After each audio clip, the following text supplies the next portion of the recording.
Two more Sun Belt Bowls to go, the Camellia Bowl and the Birmingham Bowl. We preview next on Locked On Sun Belt.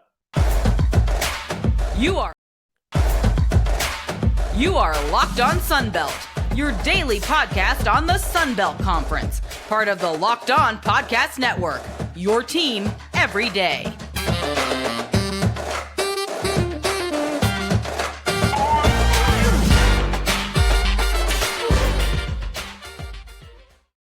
All right, welcome back to another edition of Locked On Sunbelt. I'm your host, Dave Schultz. I host Afternoon Sports Radio 105.5 WNSP in Mobile, Alabama, covering the South Alabama Jaguars. And prior to that, 103.7 The Game, hosting mornings in Lafayette, Louisiana, covering the Louisiana Raging Cajuns. So the Sunbelt got off to a tremendous start when it comes to the bowl games, but not so as of late. They started out 3-0, although we did mention right before the Jaguars took the field against Western Kentucky, Troy was favored, Southern Miss was favored, and Marshall was favored. And in fact, Southern Miss and Marshall were playing teams with two losing records.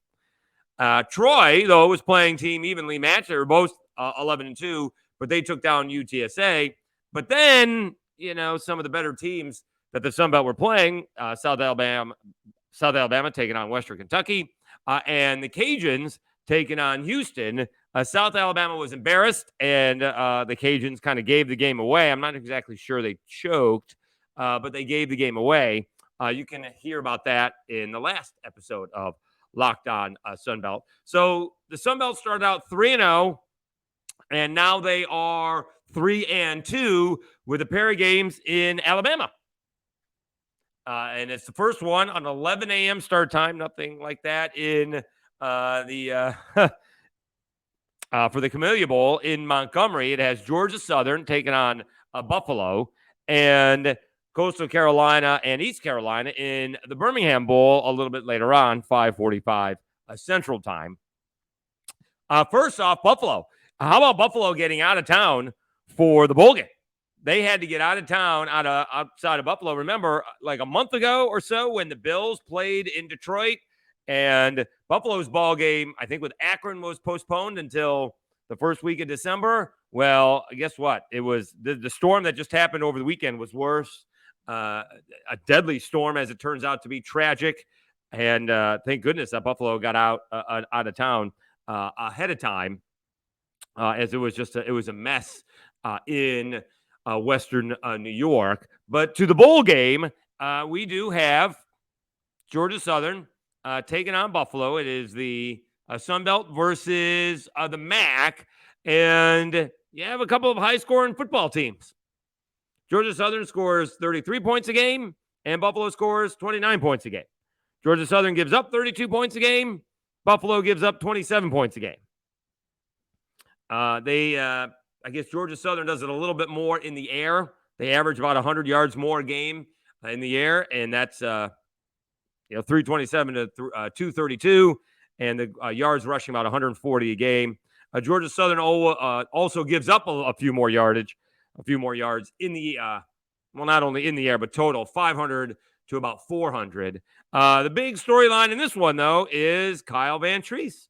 Kyle Vantrease, graduate transfer from, wait for it, Buffalo, had a pretty good season, 3,900 yards, goes into Lincoln and leads Georgia Southern to a victory over Nebraska. That was the third of the three ball games that day, with Notre Dame losing to Marshall and App State taking down A&M. And then Georgia Southern topped it off with Kyle Vantrease QB draw for the winning score. Did have a little bit of problem throwing the ball to the other team. 25 touchdowns is pretty good. The 15 interceptions is not. You got to have at least a 2-to-1 ratio these days. And a lot of times you kind of have, 3 or 4-to-1 ratio. The interceptions are just rather unacceptable these days in college football. Georgia Southern comes in off their huge win, if you will, a month ago, approximately thereof, over their foe, their rival, App State, 51-48. We've been before that, though, they did not recover. We've talked about this before. Georgia Southern had not recovered from their loss to South Alabama for 3 weeks. They lost to Louisiana 36-17, and they lost to Marshall 23-10. Again, they averaged 33 points a game. They scored 17 against the Cajuns. They scored 10 against Marshall. They didn't even score 30 in 2 weeks. And then they got up off of the mat and in what was a classic, double overtime win over their rival App State. What was it, like 7 lead changes and 3 ties, and that's before overtime. And so they took down App State 51-48 just to get to this bowl game. Buffalo, on the other hand, out of the MAC, talk about an up and down season. They lost 3 in a row, including one to Holy Cross. And this won't be their first Sun Belt foe. They lost to Coastal Carolina on the road, 38-26, but they lost to Maryland. Okay. Lost to Holy Cross is not acceptable, 37-31. They lost to Coastal Carolina, 38-26, but then they reeled off 5 straight wins. Looked like they turned it around. And most importantly, all in the MAC.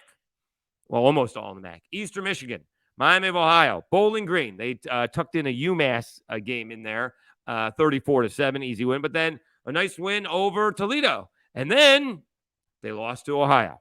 Then they lost to Michigan. And that game against Akron was postponed because of the storm. Then they lost to Kent. And then they had to win that football game against Akron just to get to this game. I think they were even talking about if like Akron won that football game, Auburn may have gone to a bowl game. But certainly an up and down season for both of these teams, both coming off big wins.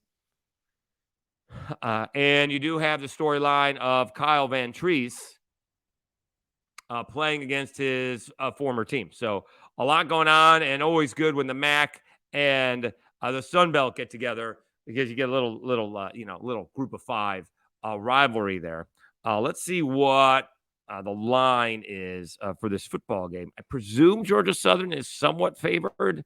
Yeah, 4.5. I'll take Georgia Southern. What am I so far? I guess I am 3-1-1 on these picks so far.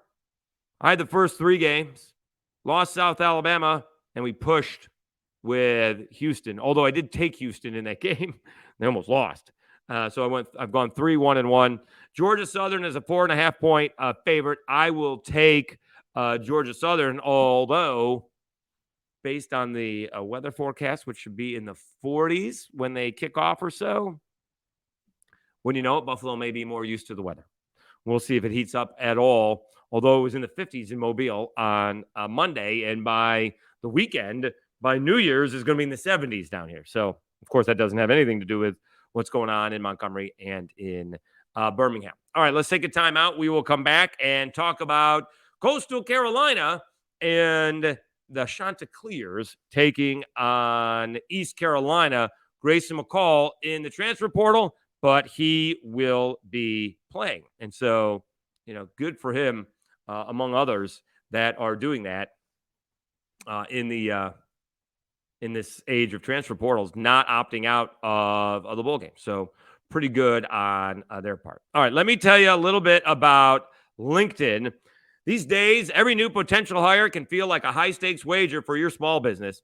You want to be 100% certain that you have access to the best qualified candidates available. That's why you have to check out LinkedIn Jobs. LinkedIn Jobs helps you find the right people for your team faster and for free. It's incredibly easy to add your job and the purple hashtag hiring frame to your LinkedIn profile to spread the word that you're hiring. Simple tools like screening questions make it easy to focus on candidates with just the right skills and experience so you can quickly prioritize who you'd like to interview and hire. It's why small businesses rate LinkedIn Jobs #1 in delivering quality hires versus leading competitors. LinkedIn Jobs helps you find the qualified candidates you want to talk to faster. Post your job for free at linkedin.com/lockedoncollege. That's linkedin.com/lockedoncollege to post your job for free. Terms and conditions apply. All right, back for more with a Locked On Sunbelt. The last Sunbelt Bowl game is the Birmingham Bowl. And a few weeks ago, this game felt like it could be much, much more interesting with one Grayson McCall going into the portal. He is the 3-time player of the year in the Sun Belt.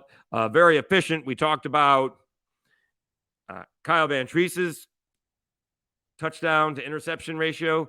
Grayson McCall, and that was not 2-1 even, 25 touchdowns, 15 interceptions. Grayson McCall, 24 touchdowns, 2 interceptions. And one of those interceptions was in the Sun Belt Championship game. So he went all year long, regular season. He threw 1 interception. Was banged up a little bit at the end of the year and tried to come back, and Coastal just struggled in that ballgame from the get-go against Troy. But Grayson McCall, very solid year, 2,600 yards, 24 touchdowns, 2 interceptions. The reason this ballgame had a little bit more interest to it, it piqued my interest a little bit more, is because, well, first off, Jamie Chadwell decided to take Hugh Freeze's place at Liberty. He's the head coach, and I'm not really sure it was all that much better of a job until it was reported Coastal Carolina pays $1 million and Liberty pays $4 million. That makes it a better job. I don't know if you're going to be able to win more at Liberty, but tough to tell someone to take $3 million less, and that's a better job. He can get to where he wants to go from Liberty, I guess. You just saw Hugh Freeze go to Auburn. So Jamie Chadwell goes to leaves Coastal Carolina and goes to Liberty, but then Grayson McCall, who has 2 years left of eligibility, he goes into the portal, and right away, it feels like he's landing towards Auburn. I mean, it took like a day and a half before the rumors started, all kind of rumors that Grayson McCall was going to Auburn. In fact, had a guest on my sports show in Mobile tell me, as soon as Hugh Freeze got the job and before Grayson McCall got into the portal, he reached out to Hugh Freeze to say he wanted to go to Auburn. Well, it turns out, for whatever reason, maybe the majors don't transfer, whatever it is, Grayson McCall is not transferring to Auburn.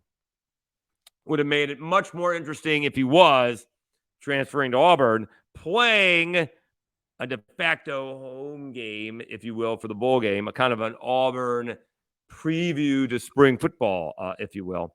But he's decided, or Auburn decided for him, that whatever his credits were not going to be able to transfer in from Coastal Carolina. And again, I was told with sports management, I figure that's mostly business and marketing. I can't imagine Auburn doesn't offer those, but for whatever reason, Auburn wouldn't take his credits. So Grayson McCall and Coastal Carolina going up against East Carolina. These are pretty even ball games. This is pretty even. Both these teams score about 30 points a game. Coastal gives up 30, East Carolina 27. They're both over 400 yards a game offensively. East Carolina a little bit more offensive, I guess. The rushing is about 160, 170 yards, and East Carolina is 290-ish when it comes to passing, and Coastal is 250. Yards allowed, both 410. So they do not have any defense, and they both light up the scoreboard. I'm going to take Coastal Carolina. I'm going to be a homer. Absolutely. Mostly because they're getting 7 points. I will say, by the way, we can go back to that South Alabama game because I'll take credit. I said take the over, and it did go over. The over was went in the 50s, and the game went into the 60s. So I'm going to take the over in this one, which is 65. And although that's a little bit high for these teams, a little bit high. And I will take East Carolina plus the 7. So East Carolina, again, quickly, we've talked about them throughout the year on Locked On Sunbelt. Weren't quite as good as they had been in the past. They got a little bit of a shock to the system with a bad loss to Old Dominion. And it was a bad loss because I don't think Old Dominion won another football game after that loss. Old Dominion lost and then did not win another game after that game. So a little bit of a fluke win for Old Dominion and a little bit of a fluke loss for a Coastal. But then Grayson McCall got hurt. They did beat Southern Miss with the backups and then had the game canceled against Virginia because of the tragic shooting up there with the Cavaliers.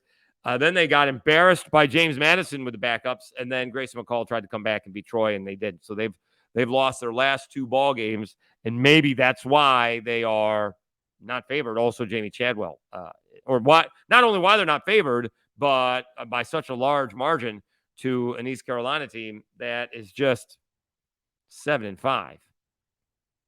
Let's check out what East Carolina did this year. Obviously, a rather inconsistent season. They never won more than 3 in a row. They never lost more than 2 in a row. Let's say they had a close call against NC State to begin the year. They beat Old Dominion, as it turns out, beat Campbell, but lost to Navy. They beat South Florida, lost to Tulane 24-9. High-scoring affair with Memphis. They took down Gus Malzahn's UCF Golden Knights 34-13. They went out to BYU and took down the Cougars. Lost a close ball game at Cincinnati 27-25. Embarrassed by Houston, by the way, 42-3. And then hang on to defeat Temple 49-46. So they kind of have all kinds of scores around, losing to teams that they probably shouldn't, maybe hanging around teams they probably shouldn't be hanging around with, and sometimes getting embarrassed by teams as well. Overall, East Carolina right in the middle of the American standings, 4-4, 7-5 overall. I like Coastal. Coastal's healthy. You got Grayson McCall playing. I'm going with Coastal Carolina for this ball game. All right, let's take a time out. We will come back and talk more college football after this. And in the meantime, let me not too fast. Let me tell you about driving drunk.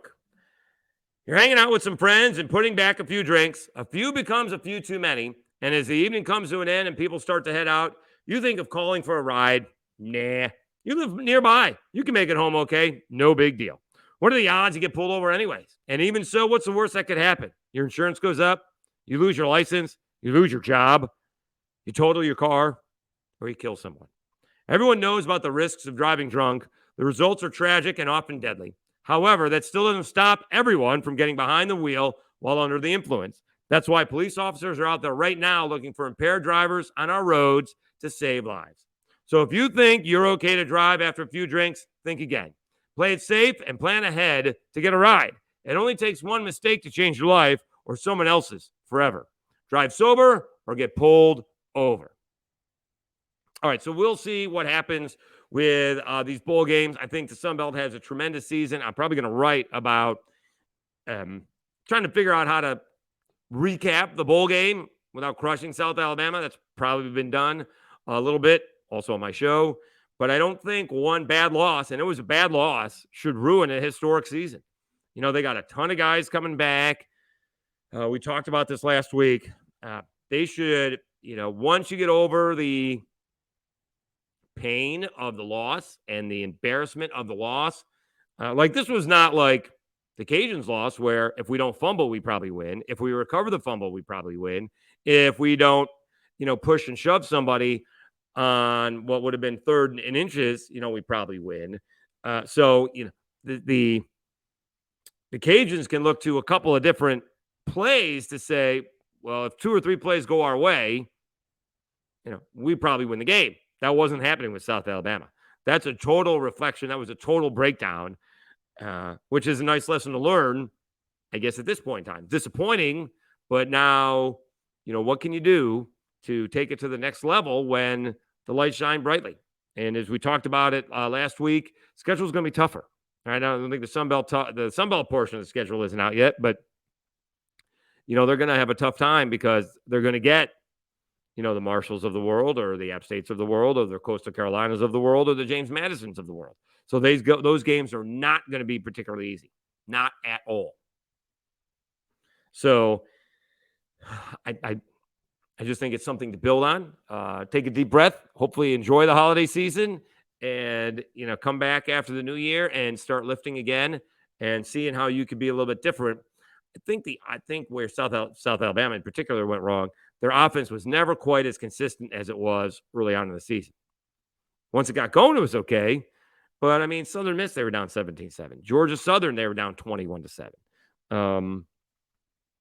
really the offense only was clicking against Arkansas State because Arkansas State struggles. All right. And other than the beginning of the year, even against the La Tech game, La Tech just kept on turning the ball over and over and over. That's, South Alabama could have put up 50 if the offense was clicking. Now they won by enough, but, you do have to admit, if you're self-reflecting, they didn't play as well as they could have. So some of the issues with the offense was not as effective. It was clutch, certainly clutch. And they won some big ball games. But they'll need to reflect. Troy, a spectacular season, capped off by a Sun Belt championship and a bowl victory. You can't do much better than John Summerall. Carlton Martial gets a bid to the Senior Bowl, hometown kid. I mean, this is going to be awesome.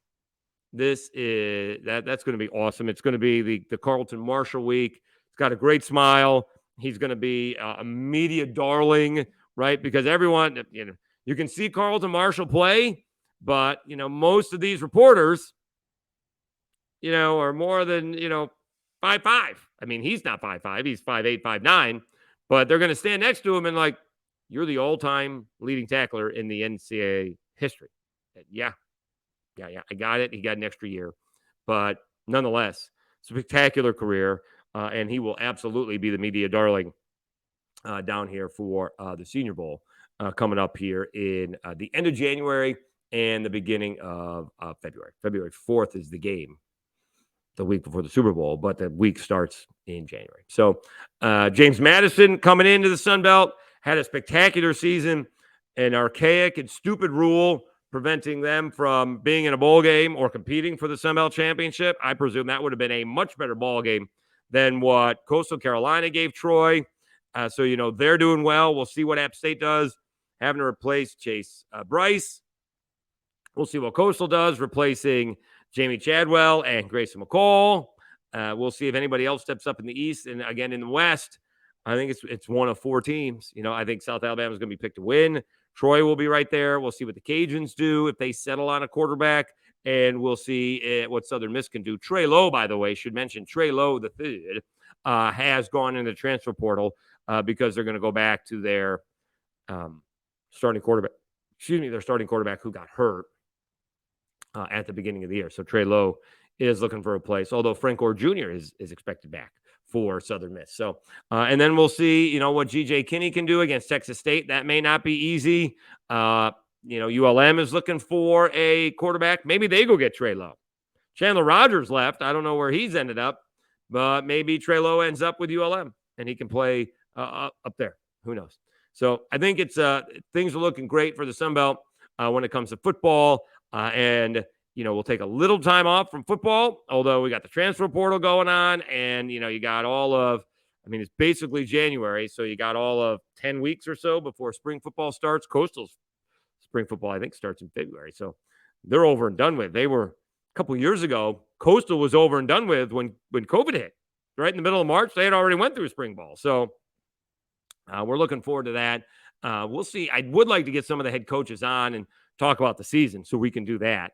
Moving forward, now that they may have a little bit of time. They're all still recruiting, but maybe have a little bit more time without the crunch. You got the portal going on. The bowl games are basically over after today. And so we can get some coaches on, especially Kane Womack here in Mobile. So we'll hopefully talk to him shortly, let him simmer down just a bit. All right. Thanks very much for tuning in. I have been your host, Dave Schultz. You can catch me at SchultzyCast. Of course, you could tune into WNSP.com and listen to the game plan Monday through Friday, except yesterday and New Year's Day, or the day after New Year's, actually. We had a little bit of time off. Nice to have a little bit of a break. We'll be back with more Locked On Sunbelt on a Wednesday. This is your team every day.